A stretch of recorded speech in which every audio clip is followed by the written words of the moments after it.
Hello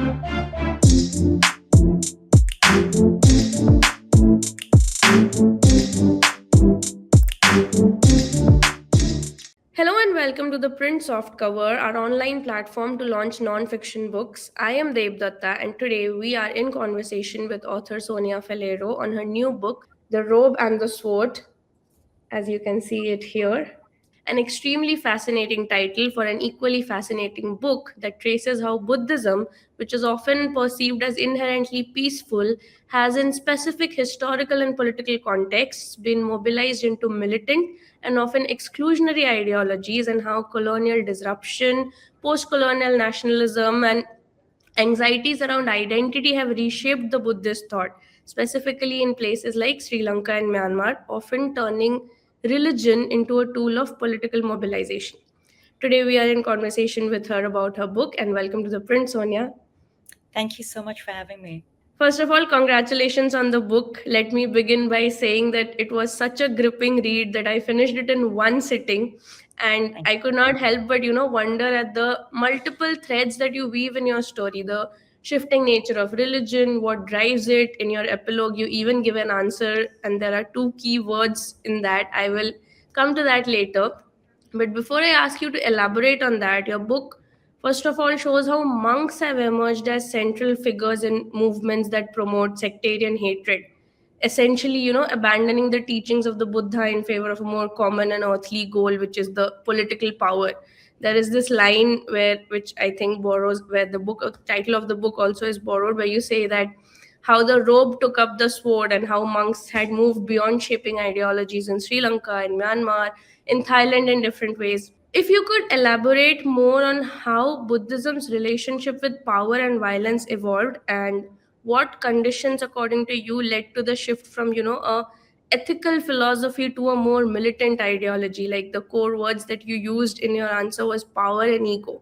How did the two things drive this kind of a shift in the ideology? So I think I should start by saying that this is not a trend that is specific to Buddhism. We have seen it across religions. There is no religion that is immune to the lure of power, to the lure of wealth, to the lure of prestige.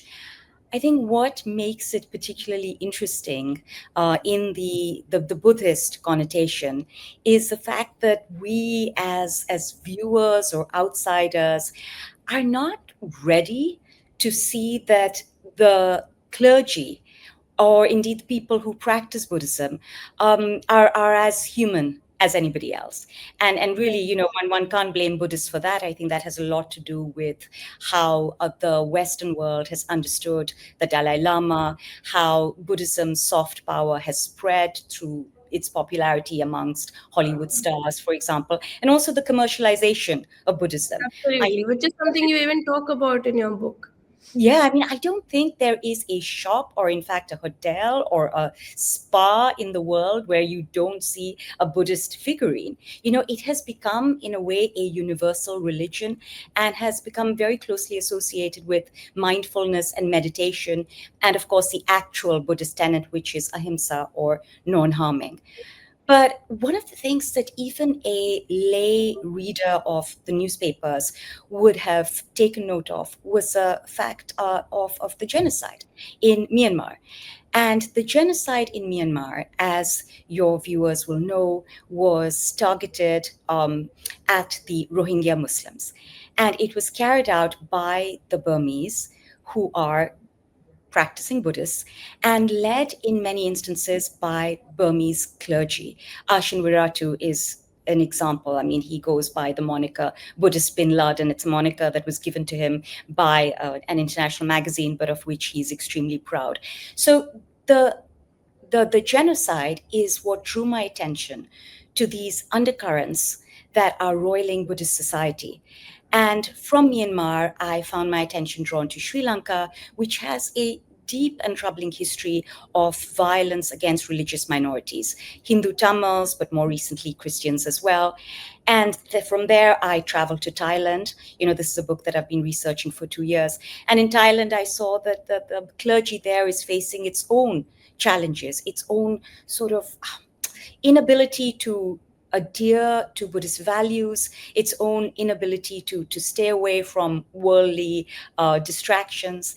And putting all of these narratives together was something that ultimately led me to the archives and to an understanding not just of how Buddhism is practiced or what it stands for, but also about the roots of the nationalism that we now see roiling Buddhist societies. And since we are talking about it, you have talked in quite details about how the Buddhist anger had taken familiar nationalist forms in by the 2000s in countries such as, like we just discussed, Myanmar, Sri Lanka, both shaped by colonial rules. And there's always this concept of an other.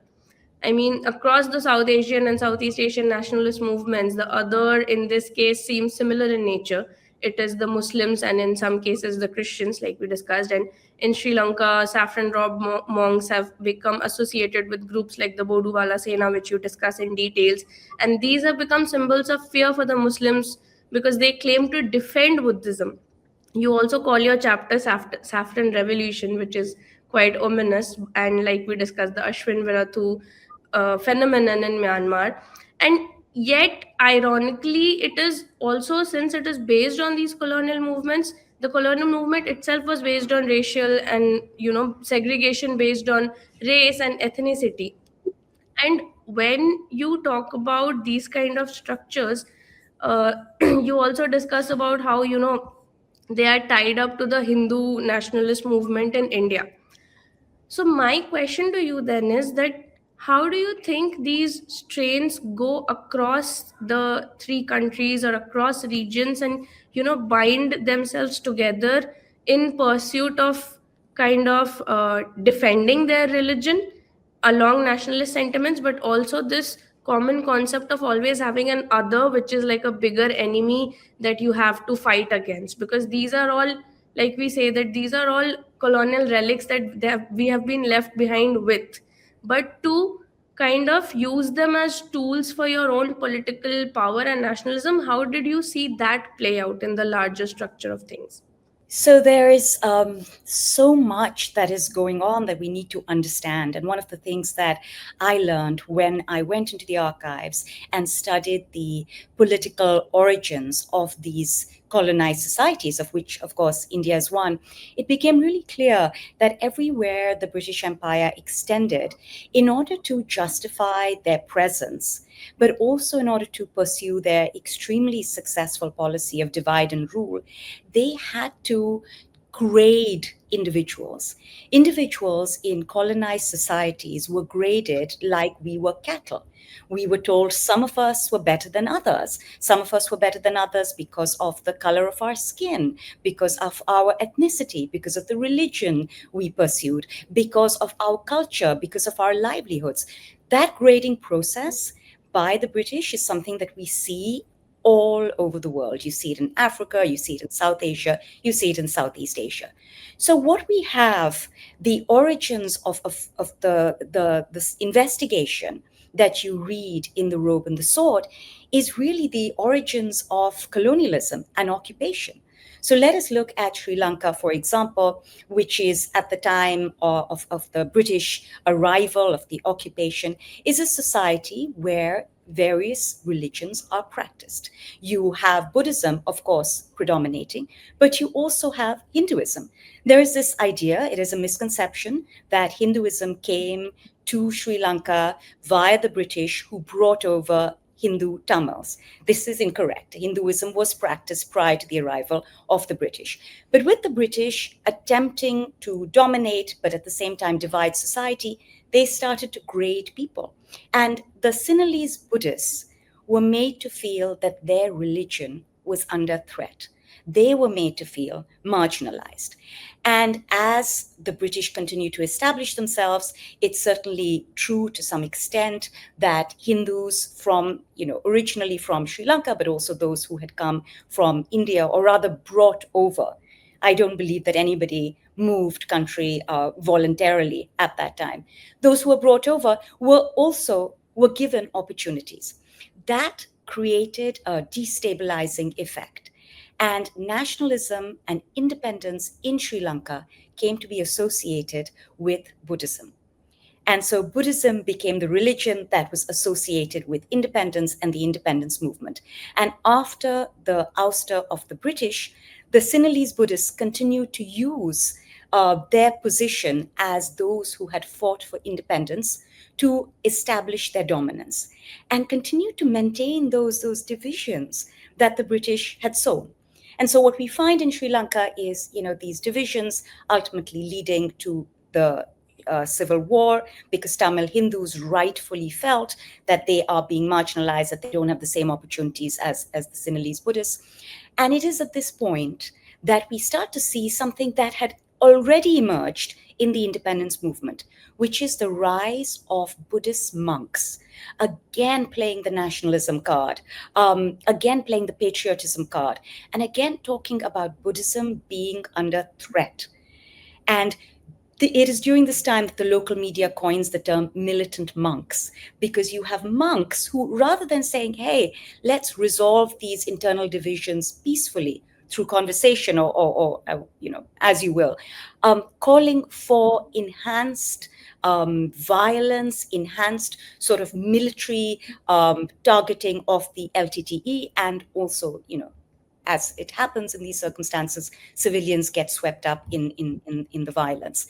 So all of this that we are seeing, and this is true all over the world, if you're seeing something deeply troubling happening today, it's really no use asking yourself whether the problem started yesterday or the year before. It is often the case that you need to look to history to understand the origins of the problem.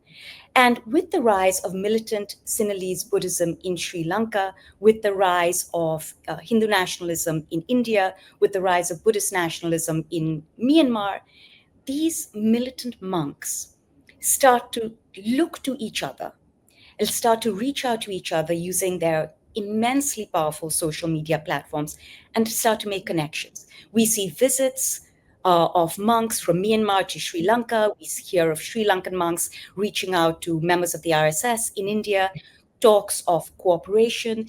And also we see the language is being replicated over and over again. And what happens is that once these words enter the popular lexicon, they become almost a matter of fact. So the idea of the outsider, the idea that the Hindu in Sri Lanka is the outsider, the Muslim in Sri Lanka and the outsider. They're absolutely not outsiders. They are as much a part of the country's history and its social and political fabric as the Sinhalese Buddhists. But once these things enter the lexicon and they become a part of an ordinary individual's understanding of what it means to be Sri Lankan, of who you have to be in order to be considered Sri Lankan, it's very hard to change that. And so we see that this imbalance in who is Sri Lankan, who therefore has a claim to their country and who has rights, has continued all the way to the present. I think the fault lines in the identity, which brings me to my second question, that there are multiple aspects to your analysis, but what really stood out for me was how you talked about the aspect of patriarchy and gender roles within the monks, where across South and Southeast Asia, male monks hold more power while women are systematically excluded, and female monks in Sri Lanka are denied basic rights like identity documents and healthcare. Tibetan nuns often lack access to education, and in Thailand, women are barred from full ordination. But in the same vein, you also talk about how women are challenging these kind of limitations that are there. In Tibet, you talk about the woman who got her first PhD. She's the first woman to hold a PhD degree. In these kind of structures, how do if I were to ask you, how do you think patriarchal structures then hold this kind of authoritarianism that seeps into a religion, and then also allows for it to challenge the limits to these kind of interpretations? I mean, the kind of resistance that is shown by, say, women or by different kind of groups, how does that resistance play out? I think one of the things that we need to keep in mind is that these religious structures are often a reflection of society itself. right? So we live in a patriarchal society, we live in a patriarchal world. It would be it would be surprising if the clergy of any religion, not just Buddhism, but I mean, look at Catholicism, look at Hinduism or Islam, if that was any different. Indeed, it is not different. The people who hold the power in the religious clergy of any society tend to be men. And in these entrenched patriarchal structures, we see the same sorts of behavior replicating themselves, in that the same sorts of people hold power, they make the rules, they keep others outside. And in the countries that I studied and traveled across for 2 years in the course of researching this book, so India, Sri Lanka, Thailand, and the Myanmar borderlands, I saw that women were, in most cases, kept out of the power structure, and they were kept out of having a say. So if you have the same people controlling power, if you have the same people being surrounded by literally yes men, nothing is going to change. At the same time, what was so inspiring was seeing female monks, nuns, and in various parts of South and Southeast Asia, doing what they can to spread their religion, but also to perform activism, whether it is through education, whether it is through working in the field of the environment and climate, whether it's in the case of, say, Thailand, for example, where there is the most incredible female monk who has set up Thailand's one and only monastery for other female monks. Because in Thailand, a monk, a woman can be a nun, but she doesn't have the same rights as a monk. And that means she's often relegated to really cleaning tasks. I mean, she has all the training of a monk, but she's treated like a domestic laborer. But you have people who are challenging this. And I think that we need to pay attention to these women who are doing their very best in any way they possibly can to make sure that their practice of Buddhism is not held back by people who are following the scripture in a way that suits them and in a way that gives them what they want, which is essentially earthly power. And I think this is something that we need to keep in mind, that in any religion where we find individuals like this who are doing things that are absolutely alarming. I mean, to think of a Buddhist monk calling for genocide in Myanmar, to think of a Buddhist monk like Nyanasara of the Bodhubala Sena in Sri Lanka calling for violence to Muslims, leading to violence that has killed men, women, and children. It is absolutely, it's something that you cannot wrap your head around. But what we need to remind ourselves of is that just because somebody is wearing the robes of their monastery or their temple or their church does not make them superhuman. It also means that it means that they are human, that they are as vulnerable as anybody else, and that they are as susceptible to failing as anybody else.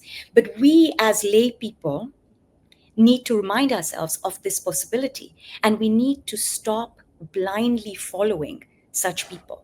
There is absolutely nothing in the practice of Buddhism that justifies the behavior of militant nationalist monks. And this is something we need to keep telling ourselves. It's really not about looking into Buddhist scriptures to say what could possibly have led us in Vira to call for genocide. There is nothing in the scriptures. I mean, you'll keep looking.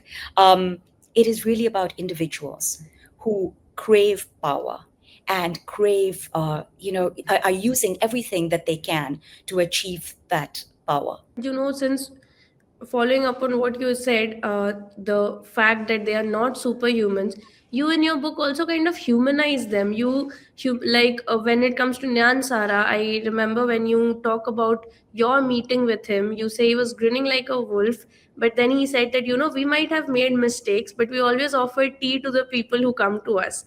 So these, the human aspects of them is something, even when you talk about Virathu and how he's no longer, the kind of person that he used to be. One is the humanizing factor, of course, and Second, on what you followed, I would like to ask you the question on how you should not blindly follow them, and how there's this change which is most evident in the case of Abbott Zero, and how, he shifts the narrative and he becomes a symbol of resistance and change, from someone who was like an avid follower of Virathu to coming to the opposing camp and now living his life in exile away from his mother, and he doesn't know whether he'll go back. I have one last question for you based on that, and I would like to end this on a hopeful note of resistance, like we were talking about. You talk about, in the end, you talk about how, that what you realized eventually was not about how militant a religion can be, but how closely it can hold to its ethical values. I think that's the note on which you end it. If we look at the kind of, alternative people, in the terms of people or in the terms of structures that come up to these militant uh, nationalisms or militant ideologies from within these ideologies, like the case of Abbott Zero, do you see possibilities for reform and dissent, and the going back to the peaceful nature of what was once its mainstay? So Abbott Zero is such a wonderful figure, and I'm so glad you brought him up. For your viewers who have yet to read the book, the rise of these dissidents is a very important part of the Robe and the Sword, and we see dissidents everywhere in India and Sri Lanka and Thailand and Myanmar. These are people who truly practice their religion and are deeply, profoundly disturbed by the militant monks who are using the excuse of their religion to hurt people and to become powerful. Abbot Zero, as you say, used to be an ardent follower of Ashin Viratu in the Masoyan monastery in Myanmar, and then himself became a target of the military junta after he started to express his deep concern at the way Asin Viratu was talking about Muslims. Eventually, Abbot Zero was jailed for protesting, and he was forced to pay a human trafficker to flee Myanmar. He went through the jungles, he crossed the Moy River, and eventually ends up in the Thai borderlands, which is where I meet him. These dissidents are so very important because they remind us that it's not just us outsiders who are disturbed by what is happening. People who practice their religion with great seriousness are fully aware of what is happening, and they are determined to express their opposition in whatever way they can. Now, the second question is to reform. I mean, that is a really hard question to answer because all those of us, irrespective of the religion that we practice, we know that reform of the clergy, of ancient rituals and practices is extremely hard. So if the question is, can this religion be reformed? I would say, I'm not sure that it needs the religion itself, the scriptures itself, the practices itself need to be reformed.